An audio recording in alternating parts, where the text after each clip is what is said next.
Sortez, respirez, c'est le Quality Time.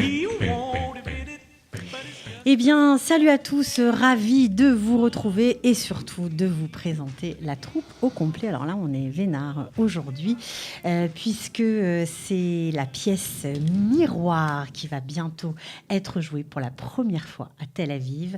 Alors, on parle du 8 mai au Théâtre Cameri, rien que ça. Un très, très beau théâtre pour une très jolie pièce. Bon, alors, je ne l'ai pas vue, la pièce, donc ça a été un petit peu compliqué d'en parler. Personne ne l'a vue. Donc, c'est pour ça qu'on vous a tous réunis pour en parler. Alors, je vais essayer de vous présenter. Moi non plus. Je vais essayer de vous présenter. Alors, je vais commencer par Elie Chouraki. Bonjour, Elie Chouraki. Bonjour. Alors, metteur en scène, auteur, chroniqueur, journaliste. Bon, vous avez beaucoup de casquettes, on va dire. Vous avez fait des grands films. Bon, moi, je suis très, très fan de certains d'entre eux. Voilà. Par exemple. Paroles et musique, évidemment. On ne peut pas le rater. C'est d'un film.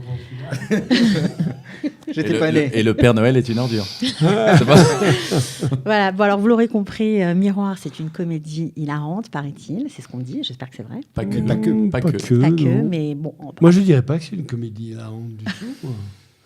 On rit bien quand même. On rit, oui, mais hilarante, ça, on a l'impression qu'on fait. Se tape sur la cuisse. Ouais, non, c'est pas une. Bon, je ne sais pas si c'est vous qui l'avez écrit sur les flyers. Donc Oui. Voilà. Oui, peut-être. Oui. Peut-être. Oui. Alors, vous mettez en pièce, vous mettez en scène On cette le pièce. met en pièce aussi. Vraiment aussi. Vous mettez en scène cette pièce qui a été écrite par Bernard Bitan, ici présent. Bonjour Bernard. Bonjour. Et quand même, adaptation et dialogue avec Monsieur Chouraki. Oui, évidemment. Voilà.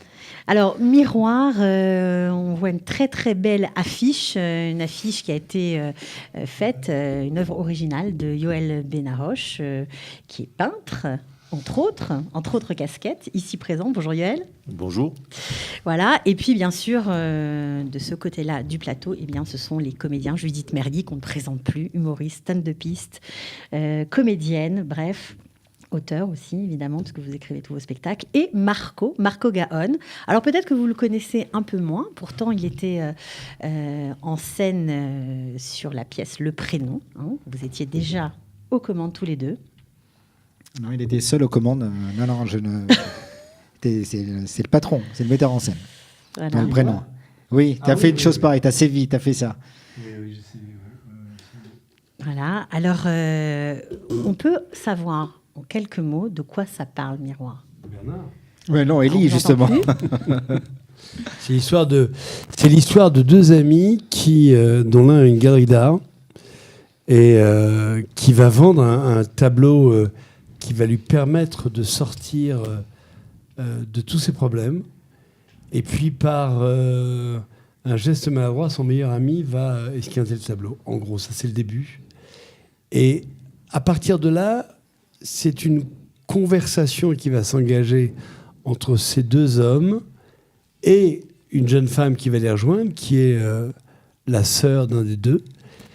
Une conversation qui met où on parle de l'amour, de l'amitié, où on parle de la reconnaissance, de la mesure, de l'équilibre qu'il doit y avoir aussi bien entre les hommes et les femmes et les hommes, mais aussi au niveau de l'univers. C'est une pièce qui est, en fait, en partant d'une anecdote, qui devient une réflexion très large sur l'humanité. Une réflexion large sur l'humanité. Bon, alors, c'est pas très drôle, effectivement. Vous m'angoissez un peu quand. Non, c'est pas une réflexion large sur l'humanité. Je sais pas ce qu'il a là, il est pas bien. Non, pas du tout, mais je pense que c'est une pièce. Alors, c'est vrai que c'est une pièce où on rit, mais en même temps, au-delà du rire, vous savez, moi j'aime bien rire d'une façon intelligente. J'aime pas le rire où on se tape sur les cuisses parce qu'on est un peu poussé tout le temps à rire et il y a la punchline et les acteurs en font beaucoup pour que tout le monde rigole et ouais, c'est sympa. Moi, j'aime un rire qui est un rire plus fin, plus émouvant, plus intéressant, et c'est ce qu'il y a dans Miroir. Voilà. Alors, pourquoi ça s'appelle Miroir, Bernard? Parce que c'est toi qui as écrit la pièce. Eh bien, on va encore demander à Lina, parce que la réalité, c'est que la pièce s'appelait Mesure pour mesure. Parce que l'idée de départ était de partir d'un cas de Gemara sur Mida Keneged Mida. Et quand Elie a daigné lire la pièce après 6 mois de harcèlement de ma part, oui. et une demi-douzaine d'envois de mails. J'ai dû me déplacer jusqu'à chez lui pour lui mettre un livret sur la table de sa cuisine et partir en catimini pour ne pas encore me faire... Non, et c'est Ellie qui a eu l'idée de ce titre qui reflète aussi très bien l'idée de la pièce autour d'une œuvre qui s'appelle Miroir et tout ce qui peut se passer entre la réalité et le reflet. Voilà. Le paraître aussi. Alors justement, miroir, ça peut être le miroir, le reflet de soi dans le miroir. Ça peut être aussi la partie sombre de soi-même. Ça peut être les frères ennemis. C'est quoi? Parce qu'on on voit sur l'affiche qui a été réalisée par Yoel, deux inverses. Comme ça, deux personnages inversés. C'est quoi? C'est la partie œuvre originale sombre, qui a été réalisée oui, bien par sûr. Yoel. C'est la partie sombre. C'est quoi? En réalité, on peut le voir de différentes manières. Ce sont les deux faces d'un seul être et d'une manière générale de notre monde qui cache une parcelle et qui dévoile une autre. Et donc en réalité, il faut savoir que tout se fait par jeu de miroir et ce que vous faites ici a des conséquences et des répercussions dans un monde de l'au-delà, et inversement. Donc en réalité, tout ça s'est pris dans un cas de Gemara, mais qui parle d'une manière générale de quelque chose de beaucoup plus large. Bon, là, je sens que Quand on parle de comédie, on parle de comédie. Voilà, C'est une Si bonne ça vous journée. dérange pas, j'ai quand même envie d'intervenir là, les gars. bout. Alors bon, pour les auditeurs, télé-auditeurs et tout ça, donc je sais pas s'ils ont pris là. Non, moi je vais te dire pourquoi je vais accepter le projet, Cathy, ça va quand même rassurer tout le monde. Voilà, c'est ça. C'est que là, je sais pas s'ils ont à vouloir faire des grands mots, mais en réalité, oui, il y a quelque chose de très intelligent. Mais in fine, moi, ce qui m'a plu, c'est que j'ai eu l'impression de me retrouver à la lecture dans un vrai repas de Shabbat ou un repas de fête juive. C'est-à-dire, c'est parmi les seuls endroits au monde où tout le monde se dit tout. Ces espèces de huis clos où on va se foutre sur la gueule, des fois s'aimer très fort, des fois se serrer dans les bras, des fois pas être d'accord. On peut se foutre sur la gueule et s'aimer très fort. Exactement. Général, et c'est pour ça que je dis que se c'est passe, parmi les seuls endroits au monde parce qu'on pose énormément de questions dans cette pièce. Et ça, c'est vrai que c'est un des savoir-faire aussi du peuple juif. Donc c'est pour ça que j'ai émis le repas de Shabbat. Mais ces acteurs sur scène vont poser des questions qu'on se pose tous. Qu'est-ce que tu me dois? Qu'est-ce que je te dois? Qu'est-ce que j'ai fait pour toi? Qu'est-ce que t'as pas fait pour moi? Et moi, c'est ça qui m'a énormément émue parce que justement, il y avait du rire pour porter tout ça et pour permettre de l'accepter sans que ce soit trop lourd. Mais en même temps, au fond, il y a en effet aussi énormément d'intelligence. Mais c'est très humain avant toute chose. C'est toi, c'est moi, c'est nous tous qui sommes sur scène. Ok, alors une pièce qui a été écrite, Bernard, en 3 jours. Non, l'idée ruminait depuis longtemps. J'ai beaucoup de notes de prise, beaucoup de personnes que j'ai rencontrées avant, très, très clairement. Et j'aime le citer parce que c'est un cas de Gemara que j'ai étudié avec mon Rav, Shmuel Lévi, puisque j'étudie avec lui depuis plus de 15 ans des cas de Gemara et pas que. Et voilà, l'idée a germé parce que le sujet de dire La en réparation, cause, alors on va le redire oui, pour ceux qui n'ont pas très bien saisi ou pas suivi peut-être ou qui arrivent un juste préjudice maintenant. est causé, on doit le réparer. Voilà. Mais quand le préjudice procure un bénéfice, c'est ça le cas de cette pièce où au début, effectivement, il y a 2 œuvres d'art identiques, un tableau qui a été abîmé, mais le fait d'avoir abîmé ce tableau, le tableau restant prend de la valeur. Oui, Donc, parce qu'il est unique, forcément. Mida keneged mida, Ne dévoile pas. Ouais, Mida, il peut non, tout mais dire, ça on va. est dans le cas de Gemara pur. Et après, de là, va s'enchaîner des situations cocasses. Donc voilà, ensuite, après l'écriture, vraiment, on met beaucoup de temps à l'écrire, à y mettre beaucoup de choses, jusqu'à ce moment où on se pose avec Ellie. Et là, globalement, et je le dis... Après les 6 mois d'attente. Après les 6 mois d'attente, oui. Non, mais c'est vrai, d'une comédie un peu boulevard, un peu gros rouge qui tâche par moment. Ellie a su prendre cette pièce, d'abord lui changer son nom, donc il lui a changé son mazal et sa destinée. Et on a amené, si on arrivait à le résumer, comme en tout cas moi je l'ai imaginé, c'est on prend le prénom, la pièce, le prénom, art de Yasmina Reza, peut-être un peu du dîner de con, on prend un peu la mécanique de Molière, on mélange tout ça et voilà ce que ça donne en m'inspirant de tout. Et une fois que ça passe ensuite entre les mains de Ellie, qui lui a sa vision de la pièce et qui lui fait monter 10 crans dans l'intelligence. Je savais pas que j'avais écrit un texte si intelligent. Une fois que donc non voilà. Donc je suis parti d'un scénario écrit et derrière après Marco, Judith et surtout l'ADN du projet, les œuvres de Yoel Benarouche. Donc on a une sorte de symbiose, d'osmose, de quelque chose de magique qui se passe autour de Miroir. Et ce qui fait qu'on est d'abord très excités et très heureux de le faire. Alors, on sent, quand on vous voit là, qu'il y a vraiment une alchimie entre vous, que c'est une bande. Parce C'est que du vrai stress. que- Non, faut pas exagérer. Faut pas exagérer. Bon, et moi, c'est ce que je ressens, mais bon, peut-être que Non, pas du tout. Non, Donc, c'est vrai. on sent que vous êtes une bande qui a beaucoup d'affection. D'ailleurs, vous connaissez depuis très longtemps. Vous avez monté, ensemble, un projet. En tout cas, tu participes à un projet de Bernard Le Sel et le Miel. Je suis obligée de le citer. Oui, non, Bernard et Marco se connaissent depuis qu'ils sont tout petits. Voilà. Alors, ce qui est intéressant, c'est comment vous, Élie Chouraki... Et Yoel et moi, on se connaît depuis on était amis d'enfance aussi. C'est vrai? Oui, bien sûr. Et moi, on vient de On s'est découvrir même que connus Élie avant, pouvait être mon père. avant. Dans une autre vie. C'était une réincarnation. Exactement. Ouais. C'est vrai que Bon, alors, en tout cas, moi, ce qui m'intéresse de savoir, c'est comment vous êtes accroché à ce projet, parce que vous êtes très sollicité, par ailleurs, entre la Qui, France... moi Oui, la France, Israël aussi. C'est vrai. Non, mais c'est vrai. Donc, Non, parce que d'abord, c'est sa beauté qui veut ça. oui. Non, mais il y a une chose qui est passionnante. D'abord, la pièce est passionnante. J'adore le travail de Yoel. La pièce est passionnante. Et comment dire, je m'ennuie assez vite dans la vie. Et quand je peux partir sur une aventure qui est une aventure particulière et qui me semble totalement sortir des sentiers battus, Très risqué. je me précipite. Et c'est vrai que celle-ci me semble sortir des sentiers battus. Je pense qu'avec cette pièce, on peut aller très loin. Peut-être que je me trompe, hein. bon, Mais je on pense le que souhaite. c'est un texte que maintenant je vois un peu l'interprétation, je vois comment les choses vont être faites. Je pense que c'est une pièce qui peut avoir une carrière assez importante. Encore une fois, elle n'a jamais été jouée, on est en pleine répétition. Donc peut-être que je dis une chose qui est... Mais c'est vrai que du coup, quand je rencontre quelque chose comme ça, je prends le temps de le faire avec passion et en y mettant toute mon énergie. c'est tout à votre honneur. Alors, Judith, se faire diriger par un metteur en scène de renom. Comment c'est ? Écoute, c'est vrai que je pense avoir pu aider un petit peu Élie à se trouver quelque part depuis qu'on a commencé. Voilà, il y a quelque chose vraiment qui s'installe et finalement, je pense qu'il est pas mauvais. Voilà, on a. Et je voulais la remercier d'ailleurs parce qu'elle m'apporte beaucoup. Et oui, non, écoute, non, alors maintenant blague à part, par contre, hein, c'est un vrai plaisir. Il y a des choses très précises en fait. Le gars, c'est vraiment ce qu'il veut. Et en fait, on se dit au début. Le gars, c'est Élie. Le gars, c'est ce qu'il veut. Parce que Voilà. je rappelle quand même qu'au départ, il voulait qu'on l'appelle maître. C'est vrai. Jamais. Mais devant lui, on continue. Mais bon, écoute, il y a vraiment quelque chose de... voilà, c'est hyper agréable de travailler avec dans la précision. Et puis, le fait de comprendre ce que la personne a voulu dire. Moi, je l'ai ressenti. On a travaillé sur un de mes monologues. Et... voilà, c'était très clair, très précis. Puis hop, dès que tu le retravailles après, tu ressens, d'accord, j'ai compris pourquoi il a dit ça, ça valait le coup. En effet, c'était ce qu'il fallait faire, donc c'est hyper agréable. Alors, on va vous donner la parole, Yoel, mais avant, Élie, Judith nous explique que la direction d'acteurs précise avec des directions claires et nettes, ça l'a aidé à avancer dans les choses. Est-ce que eux vous ont surpris ? Est-ce que leurs propositions vous ont amené peut-être ailleurs, dans la direction d'acteurs ? Ils ont...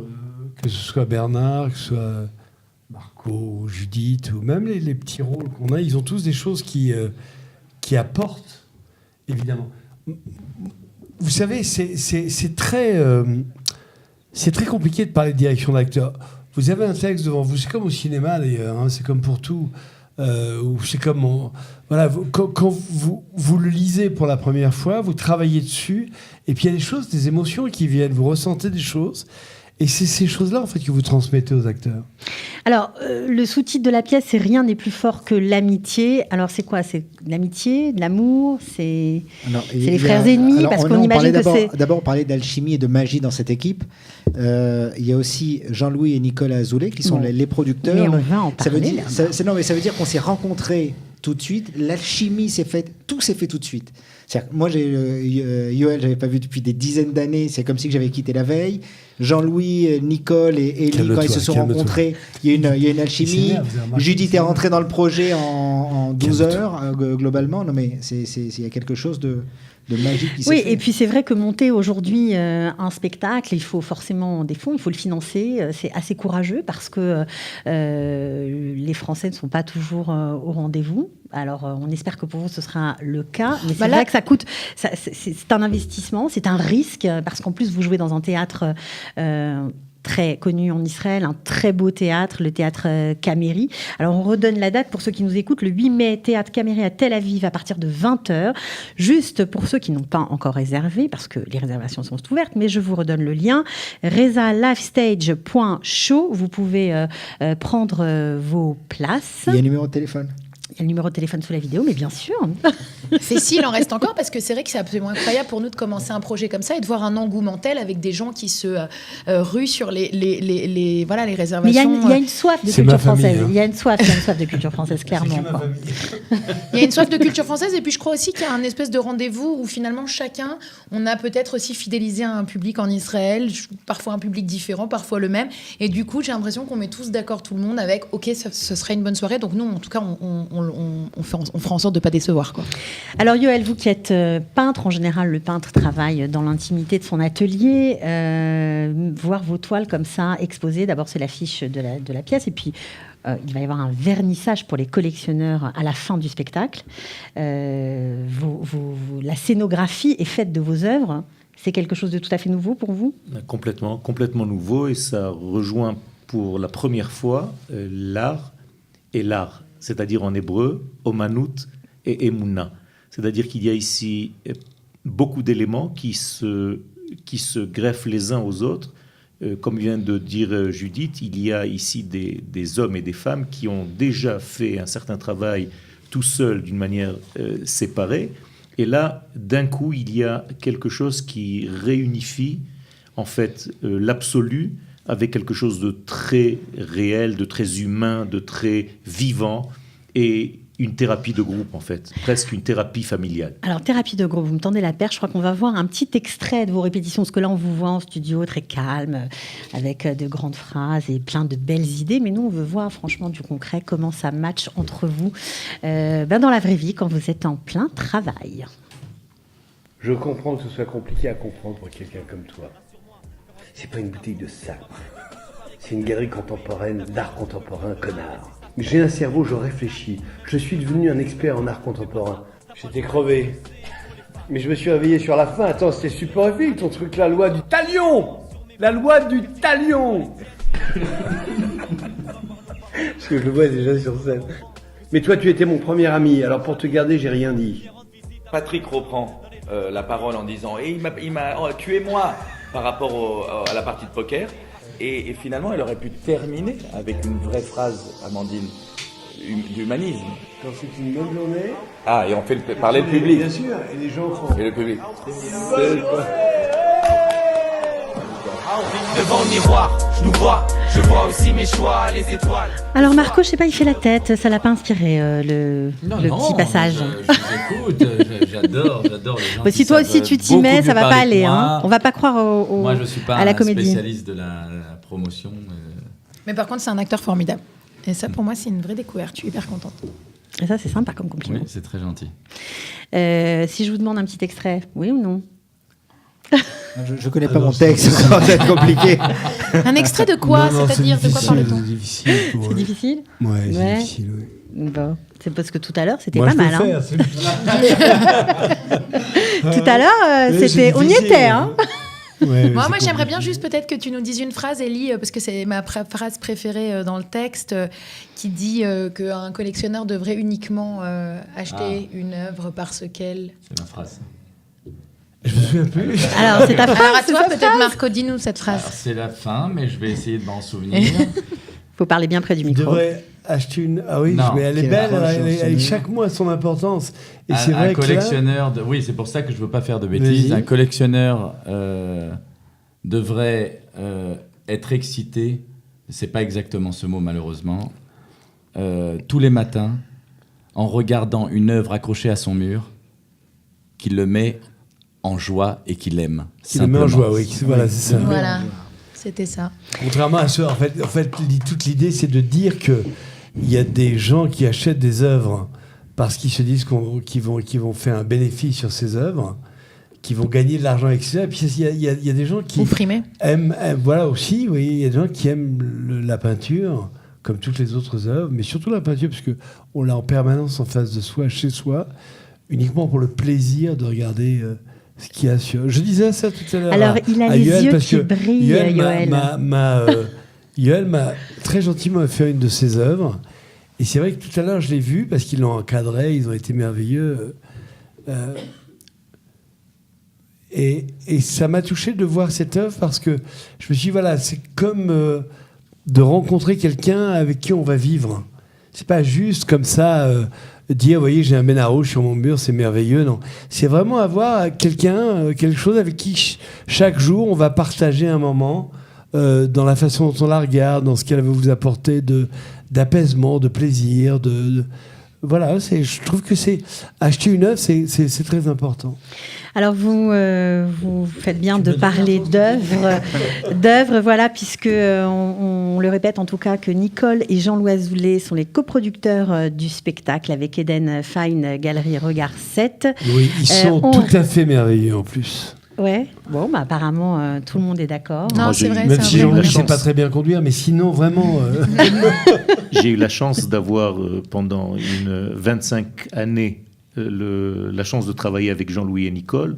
Et là, d'un coup, je passe dans un autre domaine, le domaine du théâtre. Et ils vous suivent encore. Et c'est extraordinaire. En fait, c'est eux qui m'y amènent. C'est pas qu'ils me suivent, c'est eux qui m'ont amené et je les remercie pour cela. Alors, on précise juste à la fin, et ça c'est quand même la particularité de cette pièce, c'est que un espèce de vernissage. C'est une première mondiale, hein. C'est-à-dire que même moi, je suis encore sous le choc. Non, mais c'est vrai, c'est incroyable. Ça n'existe pas. Ça n'existe pas. On peut dire la surprise. On peut dire la surprise de la fin ou pas? Ben, je sais pas. C'est à vous de me le dire. Hein. Oui, bien sûr. Alors, c'est quelque chose d'exceptionnel, c'est-à-dire que la scène, à la fin, devient elle-même une exposition, une galerie d'art. Elle l'est déjà pendant toute la pièce, mais à la fin... On peut acheter l'étoile. Les gens montent sur la scène, c'est-à-dire que les spectateurs deviennent eux-mêmes des acteurs. Ok. Alors, il y aura des collectionneurs, évidemment, qui seront présents, on imagine. Et puis, on va mettre sous la vidéo le lien pour ceux qui ont envie aussi, peut-être, de participer à ce vernissage et de monter sur la scène. Oui. Non, je voudrais dire que comme c'est une idée complètement folle, elle ne pouvait venir que d'un cerveau complètement dingue. Et j'aimerais quand même dire combien... Si on est là, c'est sur une idée de Marco, quand même, qui est chez Eden Fine Art. À un moment, on lui demande « Est-ce que tu as une idée ?» et il dit, voilà, l'action se passe dans une galerie d'art, venez, on fait un vernissage après la pièce de mon copain qu'il n'avait pas lue. Hein. Mais bon, c'est quand même la magie. Non, mais c'est pour dire que voilà, il y a tout un lien de tout. J'ai rien compris à ce que tu as dit. Encore. Je me demande si quelqu'un. Mais c'est pas grave, je suis content que tu te sois exprimé, mais on n'a rien compris. Alors je vais le répéter. Non, ne le répète pas parce que ça n'intéresse pas. Il a pris un peu d'âge, Élie. Non, mais je vais te dire quand même un truc qui est exceptionnel dans cette idée-là, c'est que ça réunit deux trucs incroyables qui plaît aux gens de nos jours. D'abord, c'est qu'on vient mixer tous les arts. Le théâtre rencontre la peinture. Voilà, c'est ce qui se passe un petit peu dans cette famille qu'on est en train de créer. Et puis autre chose, c'est qu'il faut pas oublier qu'on est dans la génération réseaux sociaux qui veut tout voir, tout savoir, télé-réalité. Et là, tout d'un coup, on casse le quatrième mur et on monte sur scène. Formidable. Et moi, alors les gens critiquent, oui, attends, l'art classique ne devrait pas. Eh ben non, c'est pas vrai. Les gens, ils ont envie de venir voir de près, qui montent, qui viennent, voilà. Et qu'ils achètent aussi un tableau, hein, ça n'hésitez pas. Alors en tout cas, si vous avez envie de voir Judith, qui sera apparemment la sœur de Bernard, qui sera le copain la meilleure amie et le copain de notre ami Marco, voilà, qui s'engueule, je crois, comme il faut dans la pièce. Et moi qui suis accroché sur les murs. Vous qui êtes accroché sur les murs. Particulière. Voilà. C'est assez particulier. Mais Yoël, on te regarde en joie tous les matins. Tous les matins. Voilà, alors une jolie pièce, j'imagine. Moi, je ne l'ai pas vue, évidemment, personne d'ailleurs. Mais bon, on espère que tout le monde sera au rendez-vous. Je suis sûre que ça va être un très, très chouette spectacle. Le 8 mai, au Théâtre Cameri de Tel Aviv, à 20h. Merci à tous d'être venus, vraiment. Merci, Cathy. C'était chouette de vous avoir. À bientôt. À bientôt. Ouais, vraiment. Avec des choses de qualité, finalement. Vraiment. Ok, ciao. Merci. Sortez, respirez, c'est le Quality Time.